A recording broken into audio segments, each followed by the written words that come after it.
Hello everyone. I welcome you all in the second lecture of the lecture series of the course Utilization of Electrical Energy in Traction. In the last lecture, we have discussed the various classification of electric heating. We have seen that the electric heating is subdivided into power frequency heating and high frequency heating. Again, power frequency heating can be of two types, such as resistance heating and arc heating, and similarly the high frequency heating can be of induction type heating or dielectric type heating. Again, we can see that resistance heating or arc heating can be divided into direct heating type or indirect type, and similarly is the case with induction heating. So particularly in this lecture we are going to study the resistance heating in detail.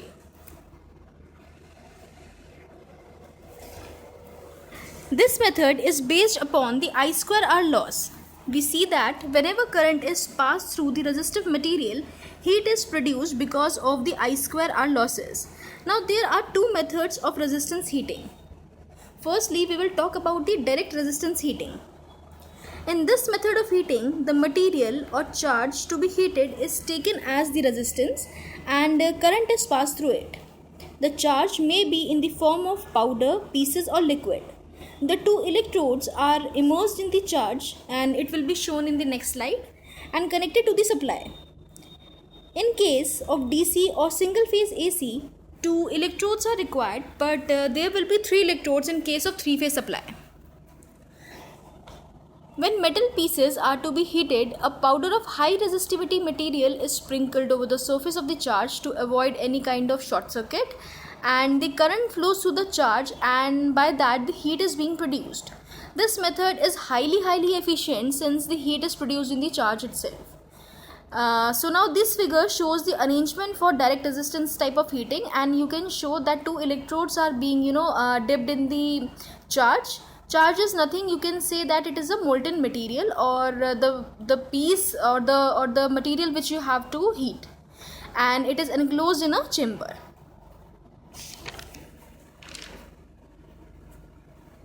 Though automatic temperature control is not possible in this method, but the main advantage we are getting in this type of heating is that it gives uniform heat and high temperature. One of the major application of the process is salt bath furnace, having an operating temperature between 500 degrees Celsius to 1400 degrees Celsius. Now the figure in this slide shows the immersed electrode salt bath furnace. Now we will be discussing it in more detail in the next slide. The immersed electrode type medium temperature salt bath furnace is shown in the figure. The bath makes use of the supply voltage across two electrodes varying between 5 to 20 volts. For this purpose, a special double wound transformer, as you can see in the figure, is required, which makes use of three-phase primary and a single-phase secondary. Now this speaks of an unbalanced load. The variation in the secondary voltage is done with the help of an off-load tapping switch on the primary side, and this is necessary for starting and regulating the bath load. अगर हम इस figure को ध्यान से देखें तो here primary is three phase and secondary is single phase. The voltage variation in primary is basically done with the help of tap changer as in the provided, you can see in the figure. Also, the varied voltage is reflected in the secondary by the transformer action. So since you can see that the load is unbalanced, so heat will be produced which is being utilized to heat the workpiece. Now indirect resistance heating is the another type of resistance heating method. Basically what we are doing in this method is the current is passed through a high resistance element which is either placed above or below the oven depending upon the nature of job to be performed. Now the heat proportional to I square R losses produced in the heating element delivered to the charge either by radiation or by convection, as we have discussed in the first lecture. You can see the figure from here. Now sometimes in the case of industrial heating, the resistance is placed in a cylinder which is surrounded by a charge placed in the jacket as shown. The arrangement provides a uniform temperature. As you can see, the heating element is placed in the indirect contact with respect to the charge. In the previous case, previous case as in the direct resistance type heating, जो electrode थे they were immerse directly into the charge, लेकिन यहाँ पे आप देख सकते हैं कि जो आपका जो इलेक्ट्रोड है that is not in the direct contact of the charge, it is placed indirectly above the charge. So the automatic temperature control can be provided in this case. Both AC and DC supplies can be used for this purpose at full mains voltage depending upon the design of heating element. Now the most common example of this type of heating is resistance oven. Now we shall be looking resistance furnace or oven in detail. This is the schematic diagram or the label diagram of the resistance furnace. As you can see, it is nothing but an enclosed chamber with the provision of ventilation used for drying or baking of pottery, commercial and domestic cooking, heat treatment of metal such as annealing, hardening, etc. Temperature up to 1000 degree can be attained in ovens using high resistance wire elements, as you can see in the figure. Now the heating elements are generally the alloys of nickel, chromium and iron. However, by using element made of graphite, the temperature up to 3000 degrees Celsius can be achieved. Heating elements may be in the form of circular wires or rectangular ribbons. Now, if we talk about the working, here you can see in the figure that the oven is made up of a metal framework having an internal lining of fire bricks. जिसका बाहर का structure है, it is made up of metal. And जो इसका inner structure है that is made up of fire bricks for that purpose कि जो भी हीट आपकी अंदर प्रोड्यूस हुई है वो बाहर की तरफ एटमॉस्फेयर में एक्सपोज ना हो जाए या लीक ना हो जाए. जो मैक्सिमम हीट आपकी ओवन के अंदर या फर्नेस के अंदर प्रोड्यूस हुई है that shall be confined within that space only for heating the element. ठीक है, we do not allow that heat to escape into the atmosphere. So because of that we use a refractory lining in that. Now depending upon the use, the heating element may be located on its top or bottom or side of the oven, and the nature of material required for insulation is determined by the maximum temperature required in the furnace. Now coming to a very important part of this lecture, that what are the material requirements for the making of heating element. Now we see that the indirect resistance furnace make use of a wide range of temperature and different shapes and sizes and materials come to fulfill the different requirements. A good element material should have the following properties, such as the low temperature coefficient of resistance. Now we see that since resistance of a conducting element varies with the temperature, this variation should be small in case of an element. Otherwise, when switched on from room temperature to go up to say like 1200 degrees Celsius, the low resistance at initial stage will draw excessively high currents at the same operating voltage. Now, if I talk about the positive resistive coefficient, it means that if temperature coefficient is negative, the element will draw more current when hot. So a high current means more wattage, a high temperature or still lowest resistance, which can cause instability of an operation. Now what about high melting point? Its melting point should be sufficiently higher than its operating temperature, otherwise a small rise in the operating voltage may destroy the element. Now high specific resistance. The resistivity of the material used for making elements should be high. This will require small lengths and shall give convenient size. If I talk about the high oxidizing temperature, its oxidizing temperature should be higher than its operating temperature. Otherwise, oxidized layers from the surface will flake off, changing the resistance of the filament and giving it a smaller life. Now, if I talk about the ductility, in order to have the convenient shape and size, the material used should have high ductility and flexibility. Now what is ductility? Ductility is basically the property by which the material can be beaten into the form of wires. तो आपका material ductile होना चाहिए so that it can be beaten up to the form of the wire. It should not be brittle and fragile. ऐसा ना हो कि आपने उसमें hammering करी और आपका जो material है it collapses. It should be able to withstand vibrations. In most industrial process, quite strong vibrations are produced. Some furnaces have to open or rock while hot, as the application may require. So the element material should withstand the vibration while hot and should not break open. We have to keep this in mind. Now, anti-corrosive. In many heat treatment process, the heating atmosphere is corrosive. So when exposed to this atmosphere or any other chemical fumes, the filament should not corrode. Otherwise, its resistance will change and life will shorten. If I talk about the mechanical strength, the material should have high sufficient mechanical strength of its own. Now, what are some of the commonly used heating alloys which we use in the furnace? As you can see in the table, some of the commonly used alloys are constantan, nichrome, canthal or silicon carbide. You can see the composition of the individual element from the table, as constantan is made up of nickel and copper along with the percentage composition is given. Similarly, nichrome is made up of nickel and chromium, where nickel is the majority constituent, which is approximately 80% of the total overall composition. Canthal is made up of chromium, aluminium, cobalt and iron, and silicon carbide is made up of silicon and carbon. Here you can also see the safe operating temperature of the individual alloy, and depending on the application, हमें किस application के लिए कितने temperature कितने range के लिए heating के लिए हमें use करना है, उसके हिसाब से we choose the particular alloy for the application purpose. Now, what are the most probable causes of failure of the heating element? Because we know that sooner or later, with the passage of time, each heating element breaks open someday, rendering it unserviceable. So what are some of the factors responsible for its failure? So if we broadly classify, we can say that the formation of hot spots or oxidation may take place, or it may corrode with time, or even mechanical failure will take place. So let us discuss the above reasons one by one.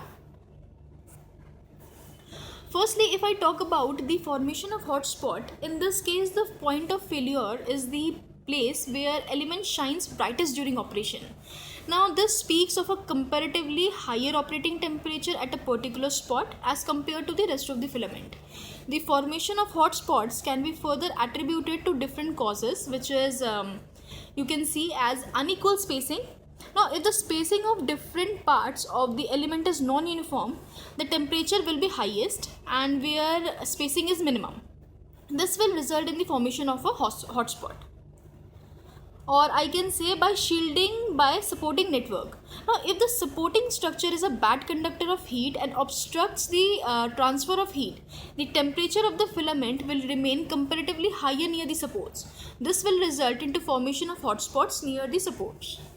And if I talk about the excessive oxidation, now the portion of the filament undergoing excessive oxidation with respect to the rest of the filament offers a high resistance to the same current. The heat produced in this portion is thus turned into a hot spot. Now the second reason which can lead to the failure of the heating element is the oxidation process, as we have discussed in the previous slide also. The outer or the exposed surface of the element get oxidized at higher temperature.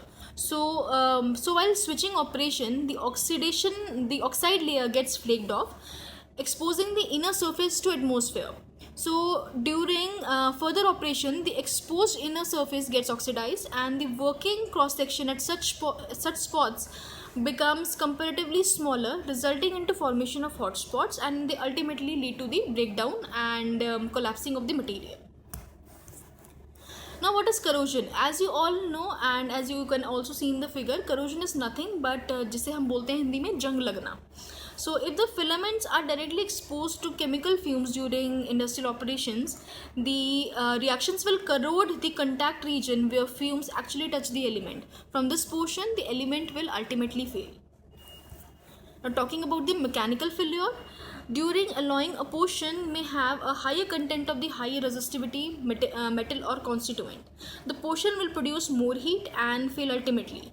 If one of the constituent is iron, then the size of the element will increase wherever the iron content is relatively high. The portion becomes fragile when cooled and the element will break mechanically from such portions. So now we are coming to the yet another important topic, that how we can control the temperature of the resistance furnace. If a constant voltage is continuously energizing an electric furnace, the temperature will gradually be increasing with the passage of time. It will cross the desired level of heating at one stage. It is at that stage when some controlling mechanism should come into action and should stop further rise of temperature. In doing so, the heat generated by the heating element has either to be cut off momentarily or reduced. In either case, the temperature will try to fall off from the predetermined level. At this stage, the procedure has to be reversed, that is, the supply, if it has been reduced or stopped, has to be fully restored. In either case, we can easily guess that the temperature will vary about a mean value, but it will not be exactly constant. So how closely it remains near the mean value depends upon the response of the furnace to the controlling action and also the mode of control which we are using. So the control exercised on larger furnace is automatic, which can be electromagnetic or electronic, involving servo mechanism operation. The mode of control can be either two-step or a three-step or continuous. Now again, the two-step type of mode can be classified into on-off type or low and high type. As indicated by the name, on-off mode, when the temperature reaches the desired level, the supply to the heating element should be switched off. जैसा कि नाम बता रहा है, या तो on होगा या ऑफ होगा. सो अगर आपका जो टेम्परेचर है it has exceeded the desired limit और the desired range, your supply should be off. So also in the case of low and high mode of the circuit has not to be switched off, but the heat generated should be reduced. And whereas in three-step control, the level of temperature involved are low, medium and high. Whereas अगर हम continuous control की बात करें तो जो control mechanism होता है that is continuously varying with the energy input depending upon the temperature inside the furnace, so that the input is reduced when temperature rise and vice versa. आपको ये block diagram में भी दिख रहा होगा. The setup point is basically the reference temperature, वो temperature जो आपको सेट करना है, जिस टेम्परेचर पे आपको अपना वर्क पीस जो है वो गर्म करना है. Here at the summing junction basically आपका डिफरेंस किया जाता है of the reference temperature and also the feedback which is sensed by the sensor. Now this error or the difference in the temperature is fed to the controller, which gives or drives the output. Now what are the methods of the temperature control? The basic control involves following adjustment which can vary the temperature inside the resistance furnace. It can either be intermittent switching or also known as on-off control, or by varying the number of heating elements, or by the variation in circuit configuration, or either by the change of applied voltage. So we shall be discussing each and every point in detail in the upcoming slides. Now talking about the intermittent switching, it is nothing but the on-off control. As mentioned earlier, by switching the heating supply off for some time, the temperature rise can be stopped beyond a desired limit. Of course, the switching has to be done before the temperature actually reaches the desired limit. Even after switching off the supply, the temperature rises to some extent in totally enclosed furnaces. So after some time, the temperature starts falling off.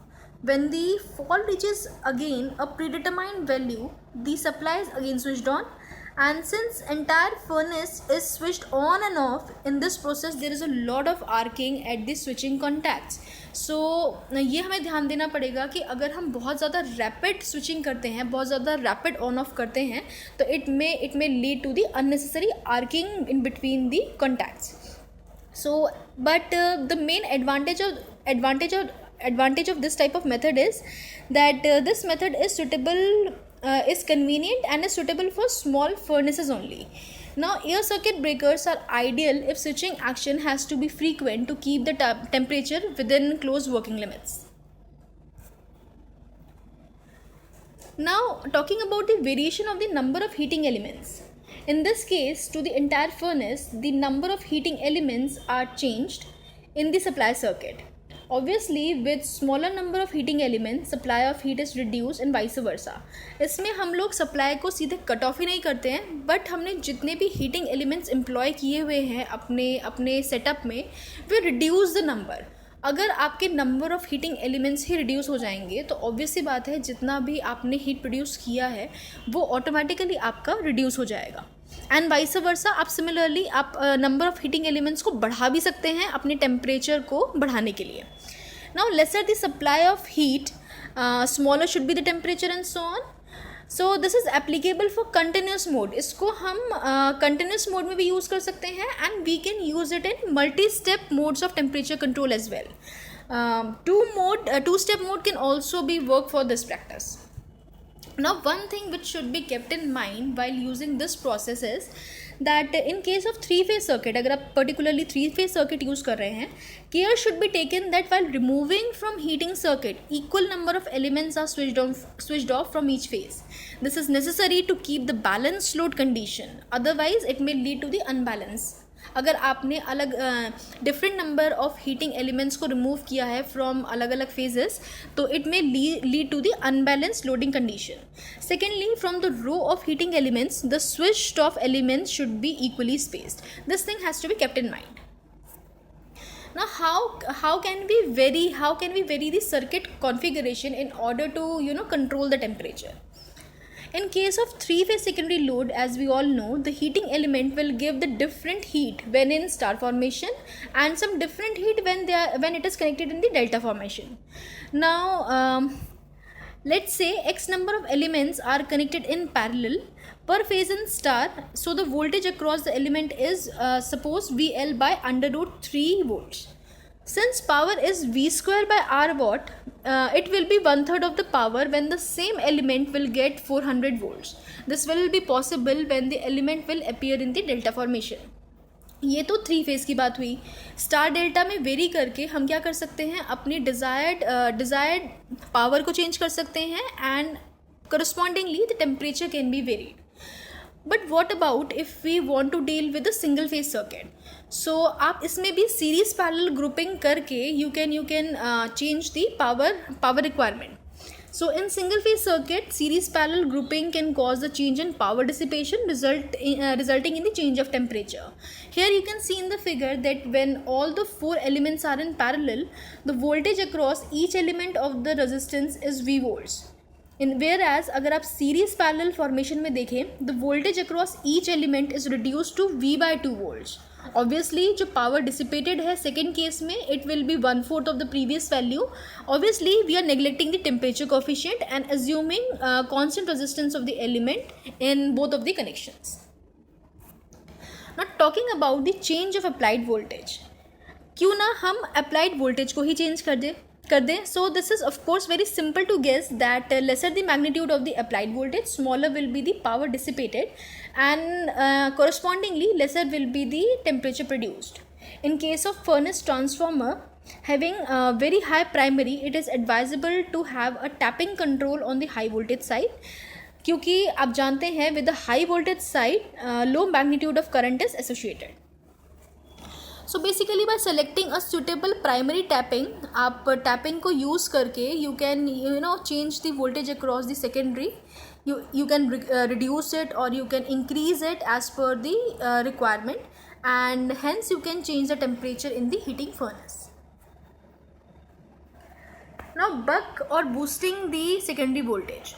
In this case the secondary may have two sections, one with a lesser number of turns. If the direction of current in the smaller section is same as that of the remaining secondary, its induced EMF helps or adds to the voltage induced in the rest of the secondary. This action is a boosting action and result in the increased secondary voltage.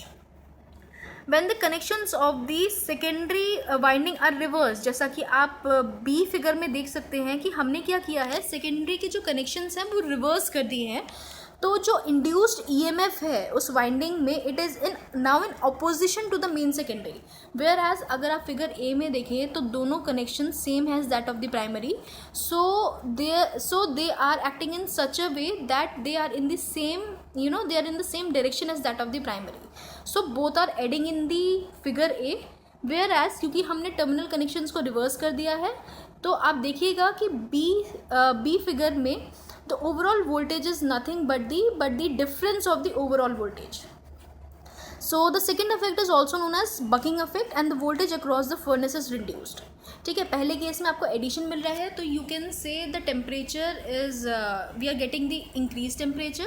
Second case में since we are getting the difference of the voltages so we are getting the reduced voltage. Now the third possibility is to neglect the voltage developed across the extra conductor. कहने का मतलब ये है कि third case में जो extra conductor के across आपका वोल्टेज हुआ है उसको हमने कंसीडर ही नहीं किया है. So there is no increase or decrease or we can say there is no boosting or no bucking. This is the case which we have discussed in the previous slide. In the first case we are getting the boosting operation which is nothing but the increased secondary voltage. In the second case we are getting the bucking operation which is decreased secondary voltage E2 minus E3, and in the third case we have not considered the additionally developed EMF. So in that case there is no bucking or boosting. Now coming to the auto transformer control. For very small resistance furnaces, the auto transformer control can work for changing the applied voltage and as such the temperature. The circuit used for this configuration is shown in the figure and required voltage can be applied with the help of voltage selector. Now if I talk about the series reactor control, in this case a heavy duty coil wound on a core is placed in series with the furnace as and when designed, and a part of applied voltage drop across the impedance produced by the coil and the rest appear across the furnace, thereby reducing the temperature inside the furnace. Now the circuit involved is shown in this slide.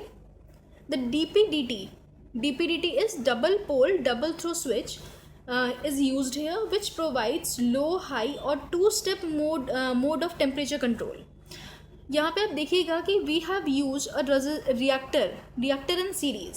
So since the introduction of inductive reactance in series with the furnace, so it might have reduce the power factor. आपका power factor जो है वो reduce होगा by the introduction of this reactor.